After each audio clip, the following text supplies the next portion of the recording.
তো এটা আমাদের দীর্ঘদিনের একটা চাওয়া। তো তার মতো একজন মানুষ আমি মনে করি তিনি ভারতের ব্যাপারে যা করছেন, ভারতের ব্যাপারে যেসব সিদ্ধান্ত নিচ্ছেন, সম্প্রতি তিনি চীন সফর করেছেন। আমাদের দেশের মানুষের একটা বিরাট বড় সমস্যা হচ্ছে আমাদের চিকিৎসা খাতের দুর্বল একটা পরিস্থিতির কারণে আমাদের ভারতের দ্বারস্থ হতে হয়।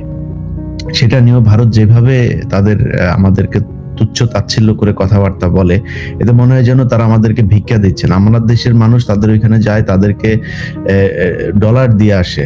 আমরা তো তাদের বৈদেশিক মুদ্রা দিয়ে তারপর চিকিৎসা করি আসি, আমরা তো টাকা দিয়ে আসি না, তাই না?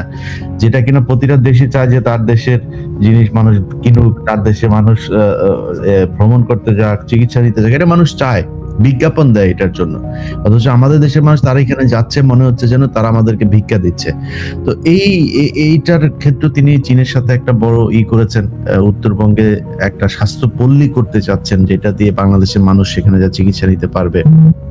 এবং আমি তাদের এটার পরের যে সংবাদ সম্মেলন সেটাতে যেটা বুঝলাম, চীনের সংবাদ সম্মেলনটা তাদের ইয়েতে যেভাবে বলেছে সেটা ইংলিশ সাবটাইটেল গুলো করে আমি যেটা বুঝেছি সেটা হচ্ছে যে তারা বাংলাদেশকে বলেছেন, অফার করেছেন, বাংলাদেশ যদি নাকি তাদেরকে ল্যান্ড দেয়, তাহলে ল্যান্ড দিলে তারা যেদিন বাংলাদেশের পক্ষ থেকে গ্রিন সিগন্যাল দেওয়া হবে তার পরের দিন থেকে তারা উত্তরবঙ্গে কাজ শুরু করবে।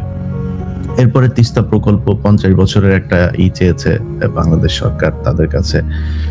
এইসব মিলিয়ে এগুলো যদি ডক্টর ইউনূস করে যেতে পারেন, আমি মনে করি ডক্টর ইউনূস কতদিন ক্ষমতায় থাকবে সেটা আমি জানি না, সেটা তার ব্যাপার। বিএনপি আছে, বাংলাদেশে বড় রাজনৈতিক দলগুলো আছে, তারা মিলে সিদ্ধান্ত নেবেন।